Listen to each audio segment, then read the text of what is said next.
Hello दोस्तों, आज जानते हैं चिपको आंदोलन के बारे में। चिपको आंदोलन भारत में वन संरक्षण आंदोलन है। वाणिज्यिक कटाई और वनों की कटाई पर सरकार की नीतियों का विरोध करते हुए 1970 के दशक में प्रदर्शनकारियों ने पेड़ों को गले लगाने का काम किया। पेड़ों को अपनी बाहों में लपेट लिया ताकि इन्हें कोई काट न सके। इसी को चिपको आंदोलन के नाम से जाना जाता है। आज अपनी पारिस्थितिकी समाजवादी प्रतिष्ठा से परे इस आंदोलन को तेजी से एक पारिस्थितिकी नारीवादी आंदोलन के रूप में देखा जा रहा है। हालांकि इसके कई नेता पुरुष थे, लेकिन महिलाओं की भागीदारी बहुत अधिक थी, क्योंकि वे बड़े पैमाने पर वनों की कटाई से सबसे अधिक प्रभावित थी, जिसके कारण जलाऊ लकड़ी और चारे के साथ साथ पीने और सिंचाई के लिए पानी की कमी हो गई। पिछले कुछ वर्षों में वे चिपको आंदोलन के तहत हुए अधिकांश वनीकरण कार्यों में प्राथमिक हितधारक भी बन गए। 1987 में चिपको आंदोलन को भारत के प्राकृतिक संसाधनों के संरक्षण, बहाली और पारिस्थितिकी स्वच्छ उपयोग के प्रति समर्पण के लिए राइट लाइवलीहुड अवार्ड से सम्मानित किया गया। कर्ण सिंह और ज्योति कुमारी आंदोलन से प्रेरित होकर वर्ष 1964 में चमोली गोपेश्वर में गांधीवादी सामाजिक कार्यकर्ता चंडी प्रसाद भट्ट द्वारा दसोली ग्राम स्वराज्य संघ की स्थापना की गई थी, जिसका उद्देश्य जंगल के संसाधनों का उपयोग करके छोटे उद्योग स्थापित करना था। उनका पहला प्रोजेक्ट स्थानीय उपयोग के लिए कृषि उपकरण बनाने वाली एक छोटी कार्यशाला थी। बाद में इसका नाम 1980 के दशक में मूल दसौली ग्राम स्वराज्य संघ से बदलकर डीजीएसएम कर दिया गया। यहाँ उन्हें प्रतिबंधात्मक वन नीतियों का सामना करना पड़ा, जो अब निवेशिक युग की एक खुमारी अभी भी प्रचलित है।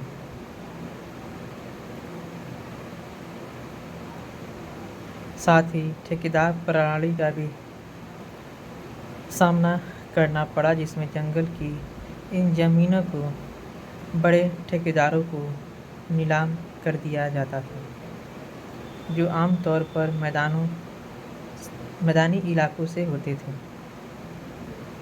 जो अपने कुशल और अर्धकुशल मजदूरों को साथ लाते थे, जिससे पहाड़ी लोगों के लिए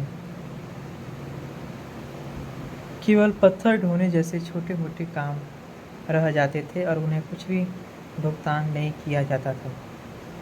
दूसरी ओर पहाड़ी क्षेत्रों में बाहर से अधिक लोगों का आना देखा गया, जिसने पहले से ही तनावपूर्ण पारिस्थितिकी संतुलन को और बिगाड़ दिया।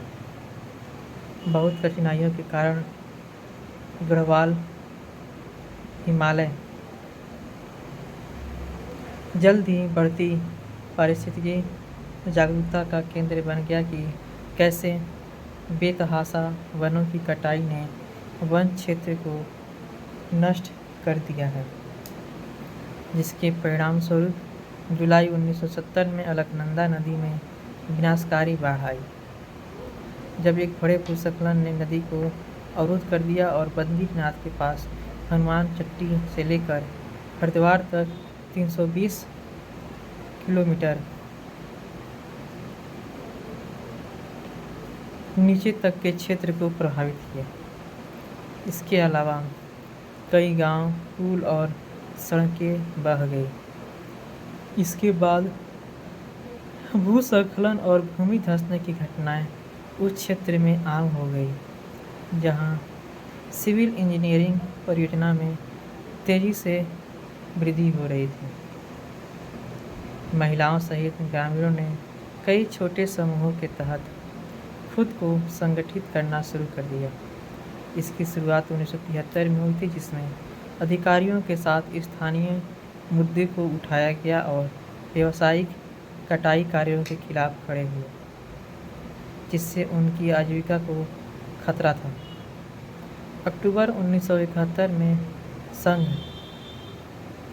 के कार्यकर्ताओं ने वन विभाग को नीतियों के विरुद्ध में गोपेश्वर में एक प्रदर्शन किया और 1972 के अंत में और अधिक रैलियां और मार्च आयोजित किए गए, लेकिन बहुत कम प्रभाव पड़ा जब तक कि शौर्य प्रत्यक्ष कार्रवाई करने का निर्णय नहीं लिया गया।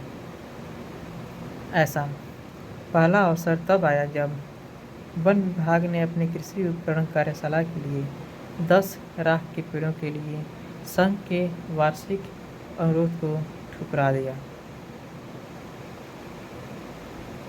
और इसके बजाय दूर इलाहाबाद में खेल के सामान बनाने वाली साइमन कंपनी को टेनिस रैकेट बनाने के लिए 300 पेड़ों का ठेका दिया। मार्च 1973 में लकड़हारे गोपेश्वर पहुंचे और कुछ सप्ताह बाद 24 अप्रैल 1973 को मंडल गांव में उनका सामना हुआ, जहां लगभग 100 ग्रामीण और DGSS कार्यकर्ता ढोल बजा रहे थे और नारे लगा रहे थे, जिससे ठेकेदारों और उनके लकड़हारों को पीछे हटने पर मजबूर होना पड़ा। यह आंदोलन का पहला टकराव था। अंततः अनुबंध रद्द कर दिया गया और इसके बजाय संघ को दे दिया गया। अब तक यह मुद्दा राख के पेड़ों के वार्षिक कोटों की खरीद से आगे बढ़ चुका था और वाणिज्यिक कटाई और सरकार की वन नीति पर बढ़ती चिंता को शामिल कर चुका था, जिसे ग्रामीण अपने प्रतिकूल मानते थे। संघ ने अहिंसक विरोध के साधन के रूप में पेड़ों को गले लगाने या चिपकों का सहारा लेने का भी फैसला किया, लेकिन संघर्ष अभी खत्म नहीं हुआ था, क्योंकि उसी कंपनी को गोपेश्वर से 80 किलोमीटर राख के पेड़ दे दिए गए थे। यहाँ भी स्थानीय विरोध के कारण 20 जून 1974 को शुरू हुआ और कुछ दिनों तक चले गतिरोध के कारण ठेकेदार पीछे हट गए। इसके बाद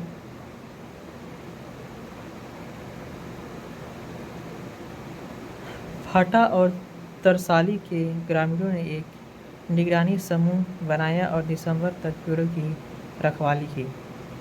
जब कार्यकर्ताओं के समय पर साइट पहुंचने पर उनका वक्त होता